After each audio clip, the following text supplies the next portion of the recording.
다메섹 회심을 증언하는 설교의 말씀으로 우리에게 잘 알려진 바로 바울의 다메섹 회심에 관한 사도행전에 나오는 세 번째 증언 간증의 설교가 되겠습니다.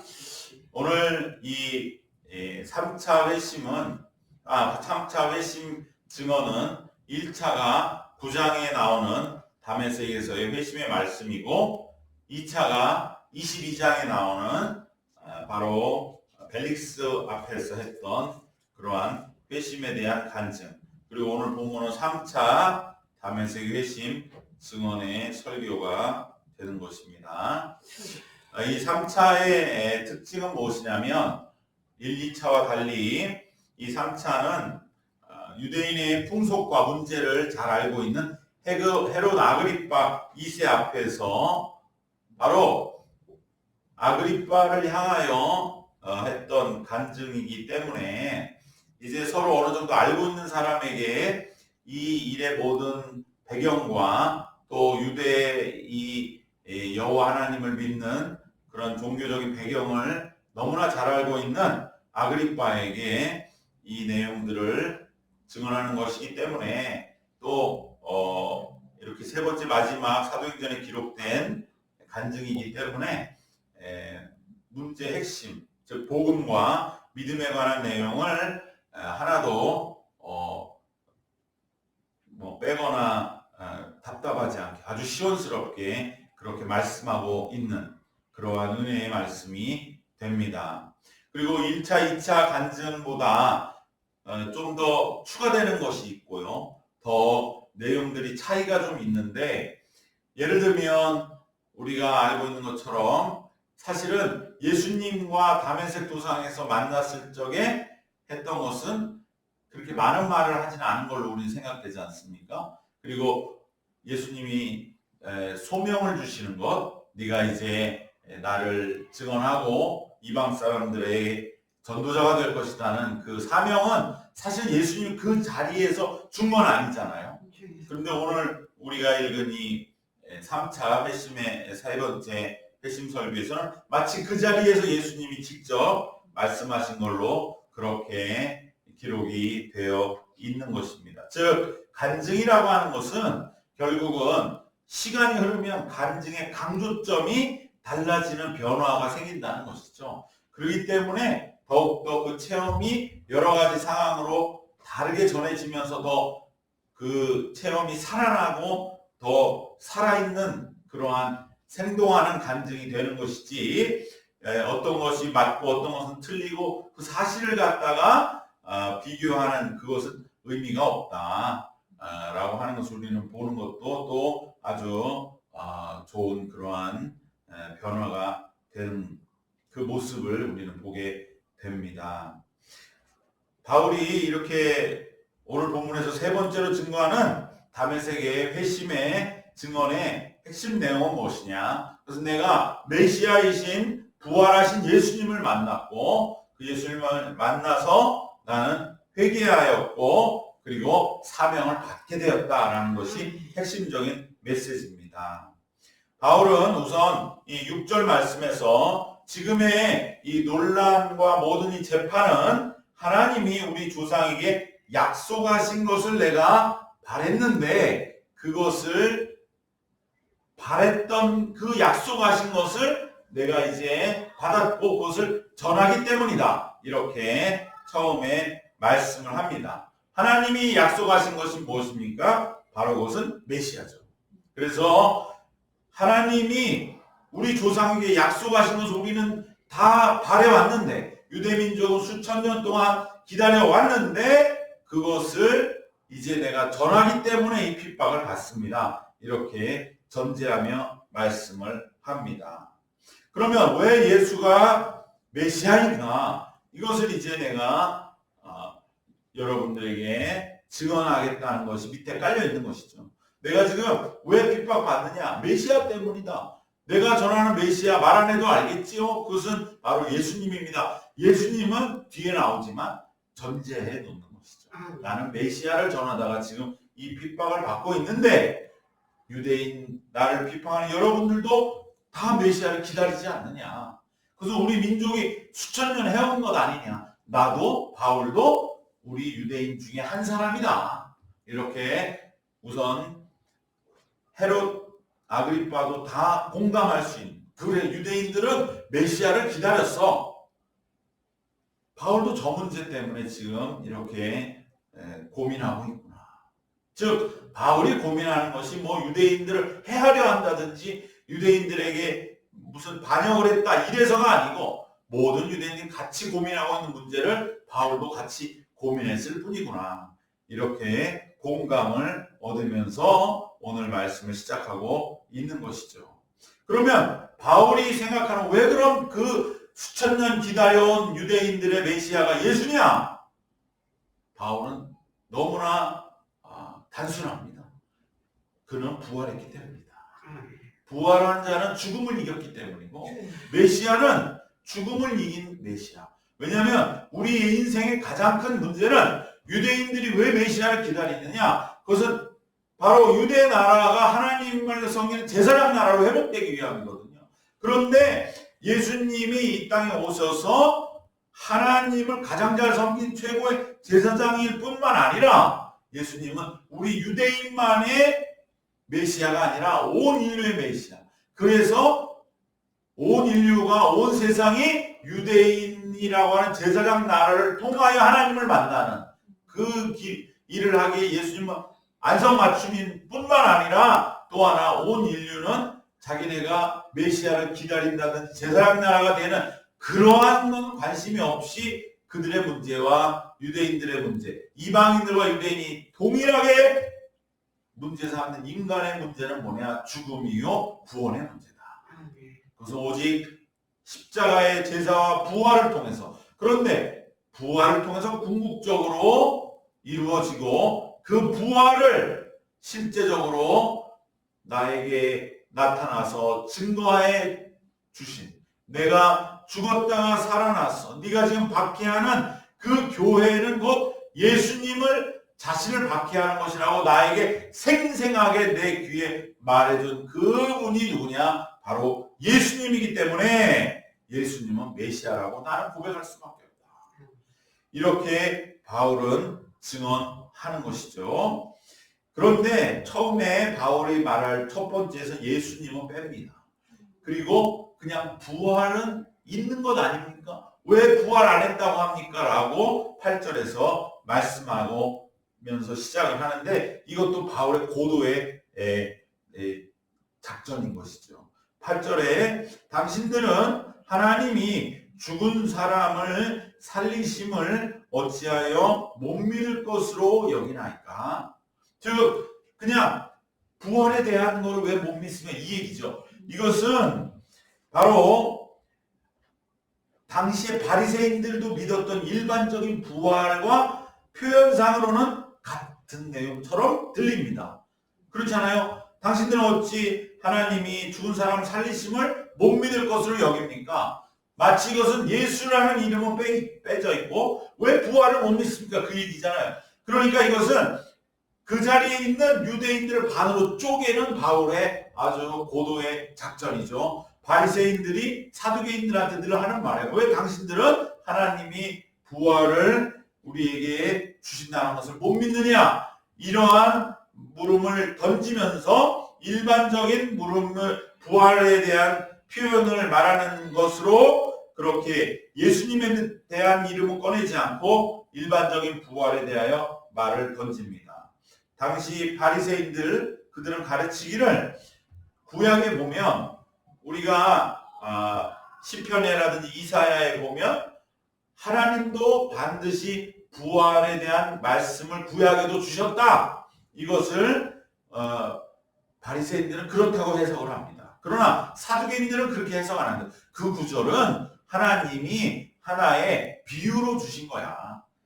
왜냐하면 선한 사람들이 그냥 너무 이 땅에서 억울하게 죽으면 허망하지 않느냐. 누가 그러면 선하게 살려고 하겠냐. 그냥 자기 힘 있는 대로 살지. 그래서 하나님이 죽은 자도 품에 안아주셔서 살리신다는 비유적인 표현이지 부활이라고 분명히 구약에 기록된 건 없다. 이렇게 사두개인들은 말하는 거예요. 그런데 바리새인들은 성경 전체를 보면 딱 떨어지게 부활이 있다 이렇게 하나님 말씀하지 않았을지라도 부활은 있다. 그렇게 바리새인들은 해석을 하고 주장을 했던 것입니다. 그리고 바리새인들은 그래서 뭐라고 당시에 부활에 대해 가르쳤느냐? 요세푸스의 초대 교회사라든지 당시에 그러한 이스라엘 역사에 보면 당시 바리새인들은 하나님은 죽은 자들도 특히 그 중에 선한 자들은 종말일 때 부활시킨다. 이렇게 부활을 믿었고 부활을 가르쳤습니다. 그것이 당시에는 굉장히 지배적인 그러한 생각이었고 그것에 대해 영향받은 것이 우리가 잘 아는 요한복음 11장에 나사로가 죽으니 나흘 만에 살아날 때에 그의 두 누이였던 마르다 마리아가 왜 그때 네가 오라비가 다시 살아날 것을 믿느냐 예수님이 물어보니까 종말의 때에 그럴 것을 믿습니다. 그 대답은 바로 바리새인들한테 배운 거예요. 그러니까 당시에는 이제 바리새인들의 가르침이 강력했다는 거죠. 종말의 때 다시 살아날 걸 믿는다. 왜? 우리 오라버니 나사로는 선한 사람이었기 때문에 그는 살아날 것이다. 그러면 이 물음을 딱 바울이 거기 던지잖아요. 그러면 사람 대부분 무슨 생각하겠습니까? 그럼 과연 예수는 여기 바리새인들이 말하는 부활에 해당될까? 그 생각하겠죠. 그랬을 적에 지금 이 말을 바울이 던질 때를 생각해야 됩니다. 그건 예수님이 죽으신 지 한 3, 40년 지난 후에 일어난 일이라고 했지 않습니까? 이것이 60년에서 70년 사이에 있었던 일인데 그러면 사람들은 그 당시에는 그 일이 도대체 뭐가 옳은지를 잘 모르지만 30년, 40년 정도 지나가면 그 일에 대한 이제 판단이 쓰는 거죠. 이제 한 세대가 지나가면 그때 그것은 옳았고 이건 잘못됐다. 그것에 대한 판단이 서게 되는 것입니다. 그런데 이제 예수님 돌아가서 한 세대가 지난 이 시점에서 많은 이스라엘의 예루살렘 사람들은 예수는 사실은 의로운 자였다. 그 사람이 그 당시에 그렇게 죽을 사람은 아니었어. 라는 생각들이 퍼져 있었습니다. 그렇다고 보면 바울이 이제 점점 자기가 체험한 예수로 예수님에 대한 부활로 사람들 끌고 들어가고 있는 거죠. 생각해 보시오. 그 당시에 40년 전 사람들이잖아요. 그들은 예수님 십자가에 못 박아 죽었지만 예수님 뭐 잘못했습니까? 죽을 사람입니까? 그 사람 와서 병 고친 자, 병든 자 고쳐주고 약한 자 살려주고 죽을 사람 눈물 씻어준 그거밖에 한 거 없습니다. 그 사람이 뭘 그렇게 잘못한 게 있습니까? 바로 그러한 마음에 벌써 바리새인들의 이 가르침이 들어가면 그럼 예수도 부활했을 수 있겠다. 이러한 생각들이 그들에게 이제 점점점 스며 들어가는 것입니다. 그런데 여기에 심각한 것은 무엇이냐? 바리새인 이외의 유대인들, 특별히 예루살렘의 성전을 담당하던 지도자들의 입장에서는 그건 자기들의 잘못을 인정해야 되는 거기 때문에 도저히 인정할 수가 없는 일이죠. 그래서 바울은 이 점을 파고드는 겁니다. 부활을 서두에 꺼냄으로써 당시에 교회를 박해하고 바울을 죽이려고 한 그 유대인들 사이에 분열을 일으키는 것이죠. 바리새인들은 막 바울에게 왠지 끌려가는 거예요. 그래 부활도 있어. 예수는 선한 사람이야. 솔직히 말해서 우리가 다 알잖아요. 겉으로는 누가 나쁜 놈이야. 얼마나 빨갱이야. 하지만 속은 아닌 건 알고 있잖아요. 우리 예전에 지금은 죽었지만 김대중 대통령 같은 사람 얼마나 욕을 했습니까? 근데 우리가 지나놓고 보니까 그 사람 정말 대단했다.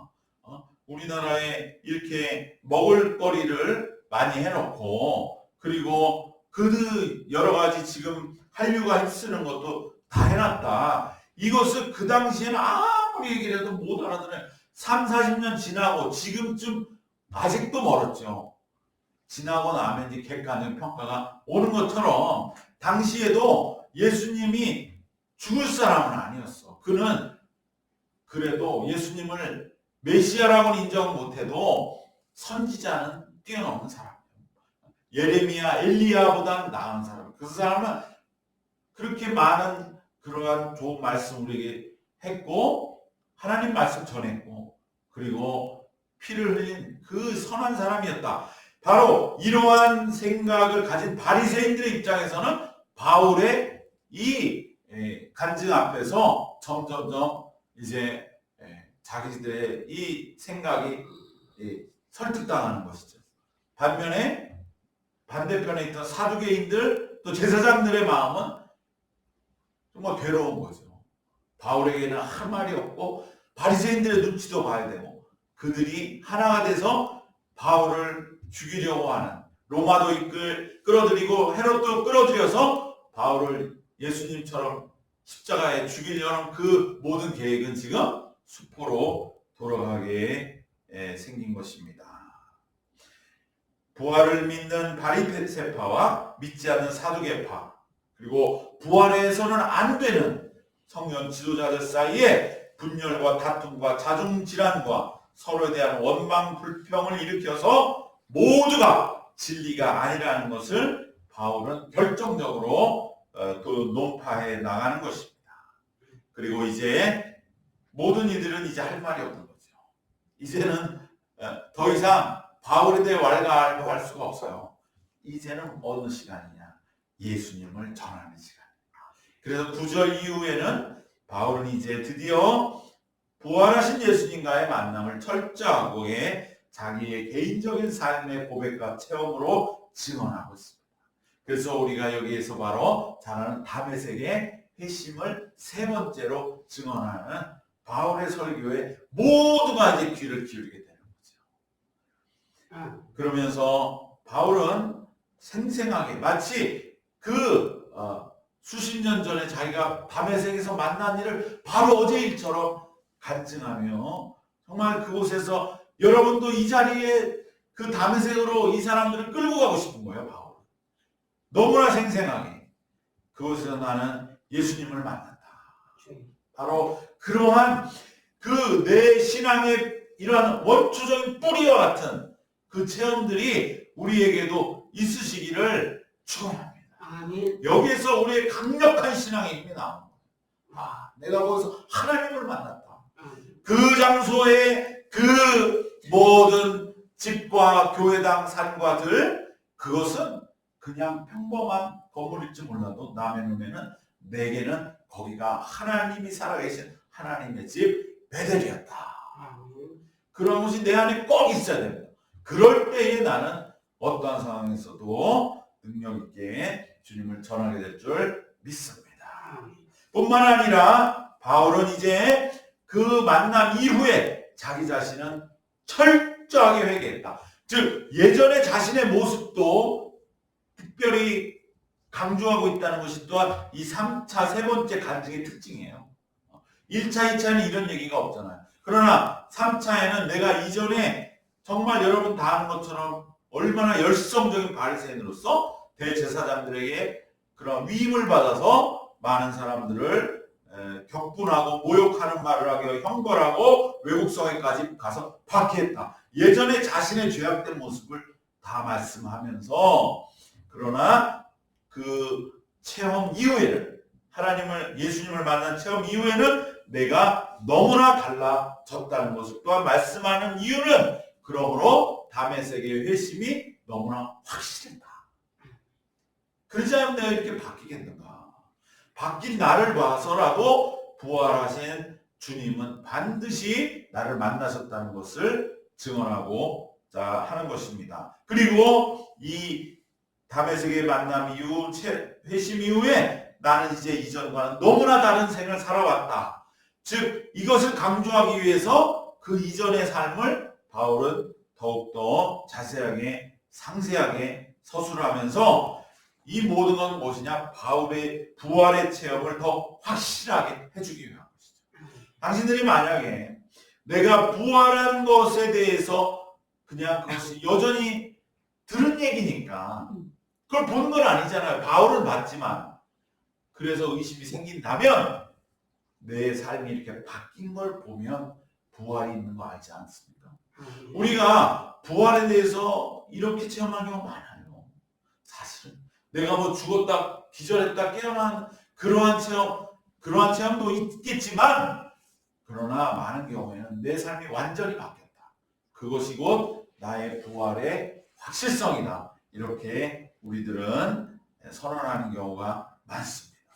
이처럼 부활은 우리가 부활을 일단 믿는 겁니다. 그리고 그것을 내 삶 속에서 어떻게든지 내 삶의 부활이 무엇일까? 그러면서 체험되는 겁니다. 어제의 나와 다르게 살아가는 오늘의 내 모습. 그러면서 부활은 체험되고, 그러면 또 부활에 대한 믿음이 생기고, 그러면 부활이 더 내 안에 확실해지고, 그러면서 내가 점점 부활의 사건이 쌓여져가는 부활한 삶을 살게 되는 것입니다. 우리에게도 이전의 내 삶에서 나를 지금의 이 새로운 피조물로 거듭나게 한 부활의 체험이 사도 바울과 같이 이렇게 마음에 깊이 자리 잡으셔서 이것이 누구에 대해든지 나누어질 수 있는 체험으로 간직되시기를 축원합니다. 마지막으로 이 세 번째 바울의 회심 간증에서 특징적인 구절이 하나 있는데, 그것은 바로 예수님이 다메섹에서 나타나셔서 네가 박해하는 예수다까지 말씀하신 것은 맞는데, 그 다음에 한마디를 더 붙이신 것이 3차에만 나와 있죠. 바로 14절 말씀입니다. 우리가 다 땅에 엎드러짐에 내가 소리를 들으니 히브리 말로 이르되 사울아 사울아 내가 어찌하여 나를 박해하느냐 까지는 1, 2차에 다 나오는데, 3차 이 간증에만 나오는 것이 바로 가시채를 뒷발질하기가 내게 고생이니라. 이 구절은 무엇을 말하는 것일까요? 이 3차에만 들어간 이 세 번째 구절은 무엇인가? 이 가시채를 뒷발질한다는 건 뭐냐면, 소가 이렇게 멍에를 매서 이제는 소를 부릴 때, 길들일 때 이 소가 처음에는 말을 잘 안 듣는다 이거예요. 그래서 뒷발 있는 데다가 뒷발질을 한다는 거예요. 앞으로 가야 되는데 앞으로 가 하는데, 가끔 이 녀석이 장난기가 있어서 그런지 반항심이 있어서 뒷발질을 할 때 거기에 가시를 묶어 놓으면 뒷발질을 해도 가시를 차니까 아프니까 그 뒷발질하는 버릇을 없애기 위해서 가시채를 매달아 놓는다는 것이죠. 즉 바로 이것은 사도 바울이 정말로 그렇게 뭔가 열심히 했지만 그것은 결국 네 자신을 상하게 할 뿐이고, 네 삶이 정말 필요한 해야 할 일들을 하지 않으려 하는 너 자신만을 상하게 하는 길이었다. 이것을 예수님이 나에게 그 순간에 깨닫게 해 주셨다고 하는 바울의 그 체험을 더 이렇게 상세하게 덧붙이는 것이죠. 이렇게 우리가 사건은 시간이 지나면 더 양이 늘어나게 돼 있어요. 막 말을 더 붙이게 돼 있거든요. 그러니까 복음서도 보면 요한복음이 나중에는 굉장히 장이 길어지고 그렇게 되고, 마가복음은 제일 짧은 거잖아요. 그러니까 예수님에 대한 말씀도 더 막 늘어나는 것이죠. 마찬가지로 바울도 자기의 간증을 세 번째로 할 때는 자기가 정말 그 순간에 주님은 나에게 이렇게 말씀하셨어. 가시채를 뒷받으라 고생이구나. 예수님은 바울의 인생을 한마디로 정리해 주신 것이다. 네가 지금 그렇게 열심히 사방팔방으로 날뛰고 있지만 그것은 너를 상하게 할 겁니다. 지금 왜 그곳에 있는 사람에게 그 얘기를 하겠습니까? 바로 지금 자기를 잡으러 온 그 사람들은 수십 년 전에 자기가 잡으려고 갔던 그 자리에 앉아있는 거거든요. 그러니까 거기서 자기는 예수의 음성을 들어서 이렇게 변화된 사람이 되고 구원받는, 정말 그래서 예수를 전하는 이 자리에 이 은혜와 구원을 받은 그 모습처럼 당신도 되기를 원합니다. 당신에게 그 음성 들리기를 원합니다. 수십 년 전 내가 지금 거기에 앉아있는 당신들입니다. 이렇게 회중들을 향한 마음을 표현하는 것이죠. 바로 지금 그 재판정에 앉아있는 자들은 모두 다 나름 열심히 자신의 삶을 산다고 하는 소위 출세한 사람들인데, 당신들의 삶도 예수님을 만나기 전에 바울 자신과 같지 않냐고 바울은 자신이 예수님께 들었던 그 음성, 니네들의 삶이 지금 어떤 줄 아느냐? 가시체를 뒷발질하기 고생하고 있는 것이다.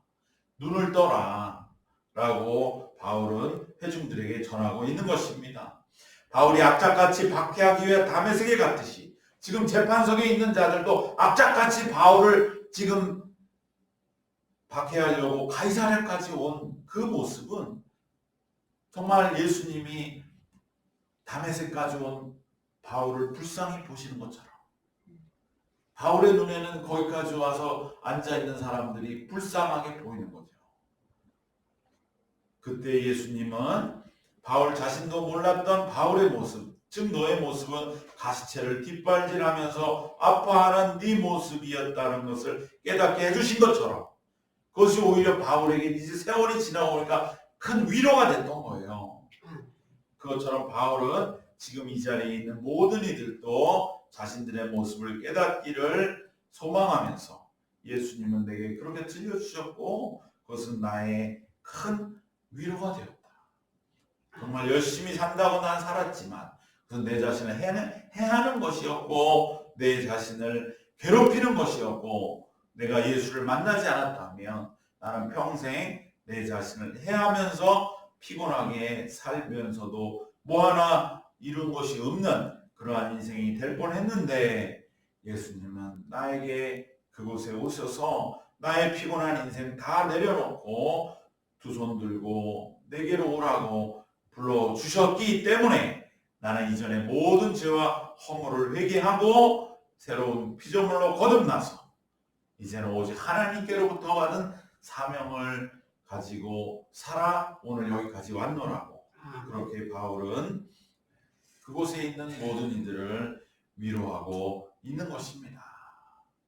이렇게 하나의 체험의 사건은 우리 속에 점점점 그 의미가 덧붙여지고 그 가운데 주셨던 하나님의 깊은 뜻이 깨달아지면서 더욱 풍성하게 우리 삶을 더욱 하나님이 쓰시는 그러한 사명의 삶으로 이루고 변화시켜 나가게 되는 줄로 믿습니다.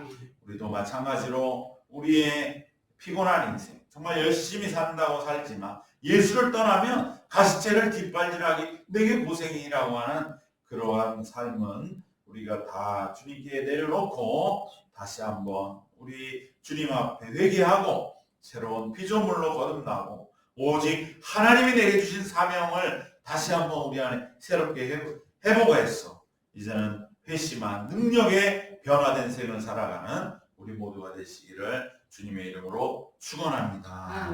기도하겠습니다. 하나님 감사합니다. 사도 바울의 이제 그 아그리빠 앞에서의 그러한 재판의 자리에서 그는 부활하신 예수 그리스도를 전하며 많은 이들의 영혼을 잠재우고 그 격불한 마음에 맞대응하지 아니하고 오히려 그들을 잠재울 뿐만 아니라 이제는 예수님이 다메섹 도상에서 들려주셨던 그 말씀으로 그들을 위로하면서 그들의 삶을 변화시켜 나아가는 그 권능의 능력의 모습과 그 재판정이 우리의 삶의 현실과 자리가 되게 하여 주시옵소서. 그리하여 하나님 우리들도 이제 다시 거듭나서 주님 주신 사명을 붙들고 세상을 향하 나아가 바울과 같이 살아계신 하나님을 전하고 영혼을 구원하는 남은 생이 되도록 인도하시고 힘주시고 붙들어 이끌어 주시옵소서. 아멘. 예수님의 이름으로 기도드리옵나이다. 아멘.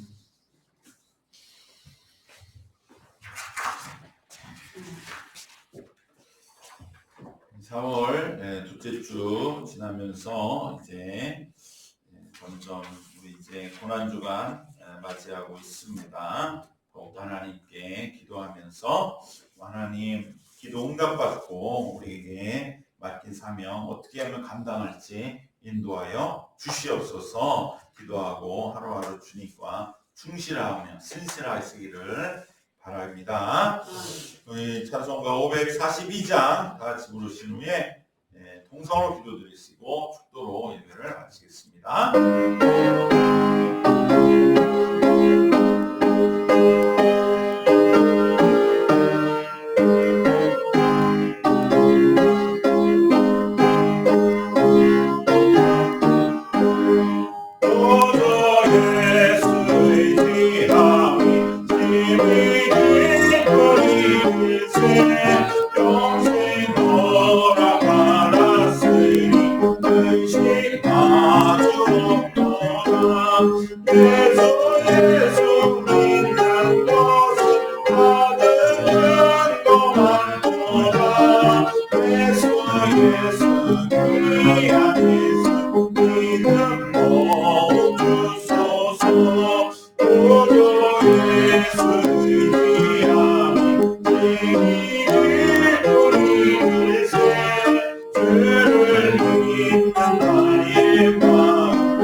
이 시간 기도할 때에 하나님 여러 가지 일들 속에서도 우리 마음의 중심을 굳건하게 붙잡아 주시고 또 하나님 우리가 이제는 다시채를 뒷발질하기에 고생이 인생이 아니라 오직 주님을 새롭게 만나서 우리가 회심하고 우리의 모든 사명이 새로워지는 그러한 위하여 사도 바울과 같이 참 능력 있는 믿음의 사람으로 하루하루 살게 하여 주시옵소서. 하나님의 교회가 부흥에 쓰임받게 하여 주시옵소서. 또한 이 시간 기도의 제목을 놓고 우리 주의 이름으로 같이 통성으로 기도하겠습니다. 주여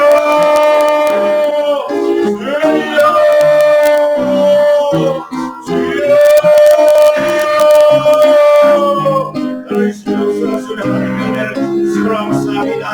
하나님 이래요 가운데 다시 주의 사랑에 모셔서 하나님과 주님만의 주님과 이를 감당할 수 있도록 하심을 감사합니다. 하나님 우리 모두 온전하게 하여 주옵소서. 오직 하나님 우리 감당 주님만으로부터 기저 주시옵시고 하나님 그리스도 사도 바울과 같이 이제는 주님을 구원하시는 예수 그리스도를 다시 한번 만나게 하여 주시옵소서. 주님 우리가 주님 붙들고 이제는 우리의 삶 모든 것들에 전화할 수 있도록 주님 이끌어 주시옵소서. 우리의 삶에 찾아오셨던 주님 오늘도 우리에게 다시 찾아오소서. 우리의 동행하여 주시고 우리를 만나주시고 하나님 은혜 가운데 다시 우리와 붙들어 주시고 우리의 세워받도록 주님 인도하여 주시옵소서. 하나님 우리의 모든 상황을 구원하시고 주님께서 모든 현실의 삶에 하나님의 뜻을 이루어하시고 도와주시고 하나님 우리가 모든 현실들을 구원의 영광을 능력으로 이겨나가고 승리할 수 있도록 주시옵소서. 하나님을 여시고 하나님의 성령이 충만하게 우리 가운데 임하여 주시옵소서. 주님 능력 주심을 믿습니다. 능력 주심을 믿습니다. 주여 부활의 영광으로 채워주셔서 우리 주님을 믿음으로 굳건해 나갈 수 있도록 하나님 인도하시고 붙잡아 주시옵소서. 주님 우리 영혼의 모든 것을 주님의 뜻 가운데 새롭게 하여 주시고 이제는 오직 주님만을 바라보며 살아가게 하여 주옵소서. 이전의 모든 사울의 모습은 다 이제 십자가에 못 박고 사라지게 하시고 오직 바울로 다시 거듭나서 사도 바울의 남은 생에 우리의 삶을 온전히 하나님에게 하여 주시옵시고 하나님이 우리가 어떤 상황에서든지 이 주님을 나타내고 드러내고 주님의 삶을 전한 건강한 주의 사람처럼 되어가도록 주여 역사하시고 주시옵소서. 하나님을 이루어 주시옵소서. 주의 하나님의 견정하시고 하나님을 인생에 주셔서 주님 주여 모든 문제 해결을 받게 하여 주옵소서. 주여 거룩 강건하게 하여 주옵소서. 우리의 육신이 우배할지라도 우리의 영을 날로 세워서 더 넓은 지경을 주시옵소서. 더 넓은 마음 주시고 더 깊은 주여 명철로 인도하여 주시고 더 넓은 주님의 마음으로 마음들을 품어줄 수 있도록 주님 채워 주시옵소서. 역사하실 줄로 믿습니다. 주님 하나님의 그분들 교회를 기억하여 주시옵소서. 또 하나님의 역사를 나타나고 그런 뜻이 성령의 능력으로 모든 것을 태우는 하나님의 재단을 되게 하여 주옵소서. 성령의 생생하게 곳곳에 넘치게 하여 주시고 말씀이 아니라 강물이 흘러 넘친같이 우리마다 덕분같이 온 세계에 넘치 하나님의 재단을 쓰임받게 하여 주시옵소서. 하나님께서 그대 능력으로 치유받게 하시고 고침받게 하시고 문제를 해결해 주실 믿고 어떤 주님 성도들로 강건하게 한번한번 나가도록 주님 우리의 삶의 모든 지경 위에 주님의 능력으로 충만 충만하게 세워주시옵소서. 하나님께서 붙잡아 주시고 믿습니다. 이 시간도 간절하게 기도하고 주님께 나왔습니다. 우리 기도 다 들어주셨던 주님 반드시 또한 우리 앞에 모든 기도 제목들도 해결해 주실 줄로 믿습니다. 주여 주님 앞에 끊이지 않게 기도하게 하시고 우리 주님의 뜻을 이루어져 나갈 수 있도록 하나님 도와주시옵소서. 능력으로 채워주시옵소서. 붙잡아 주시옵소서. 주여 강권적으로 역사하여 주시고 우리 주님과 동행하는 그 기쁨과 감사만이 그 하늘의 허락과 평과 충만함과 주님 주시는 그 선한 마음과 선한 영향력으로 하나님 영으로 채워주셔서 오직 하나님의 나라를 살고 이루어 나아가는 남은 생자도록 허락하여 주시옵소서. 하나님을 향하게 하여 주시고 하나님 우리 마음에 들어오시옵소서. 이제 오직 주님과 동행하며 살며 하나님과 한번한번 나아가는 남은 생자도록 도우시고 이끌어 주옵소서. 열린 교회의 성도 대상자들 하나님 주님 기억하여 주시고 은혜와 자비와 공의를 풀어주셔서 항상 강하지 아니하고 하나님의 교회 함께 모여주는 찬양을 예배할 수 있도록 하나님 대신 인도하여 주시옵소서. 우리 예수 그리스도를 믿습니다. 주님 우리를 이끌어주시고 믿습니다. 충만하게 주여 역사하시고 내주를 줄로 믿습니다. 하나님 열매를 맺을 줄로 믿습니다. 주여 능력으로 불러주시고 채워주시고 그러시고 이를 선받게 하여 주옵소서. 하나님 약한 자를 강건하게 변화시켜주시고 하나님 우리의 모든 삶의 문제들도 이제 운동적이 사라지고 해결을 받고 하나님 더욱더 전심으로 섬기고 헌신하며 사명 감당하도록 주님이 있으여 모든 충만하시고 이끌어 주시옵소서. 하나님 주시고 주시므로 믿사옵고 우리 주 예수 그리스도의 이름으로 기도드리옵나이다. 아멘. 사랑의 하나님 감사합니다. 부활의 주님께서 다메섹을 향해 나가던 그 연약한 심령 정말 열심히 산다고 하지만 가시체를 뒷발질하기가 고생인 심령에게 찾아오셔서 그를 변화시키시고 새롭게 거듭나게 하시고 그에게 새 인생을 주신 것처럼 오늘 우리에게도 임하여 주셔서 이전의 삶이 어떠했을지라도 주님 품 안에 다 위로받게 하시고 우리의 남은 생 오직 주님과만 동행하며 사도 바울과 같이 변화되어서 하나님의 은혜를 이루어 믿음으로 한 걸음 한 걸음 나아가는 남은 생이 되도록 주님 축복하여 주시옵소서. 모든 강건함은 주님의 은혜로 우리 속에 충만하게 임하게 하여 주시고 모든 연약함은 나사렛 예수 이름으로 우리 곁에서 떠나가라. 우리가 믿음으로 담대하게 선포하며 세상을 향해서 주님과 동행해 나가게 하여 주실 줄로 믿습니다. 아멘. 이제는 우리 주님 예수 그리스도의 은혜와 우리 하나님 하늘 아버지 모든 것을 주관하시는 사랑과 성령께서 우리로 하여금 이제는 우리에게 뭐 어떠한 자리라도 그곳을 예수 그리스도의 위로의 자리로 변화시키시는 성령의 동행보 교통인도하심이 예배드린 주의 백성들 위에와 우리 교회 모든 원속 가정 자녀들 함께 마음을 모으는 주의 백성 가정 자녀들 위해 이제로부터 영원토록 함께 하시옵기를 간절히 축원하옵나이다. 아멘.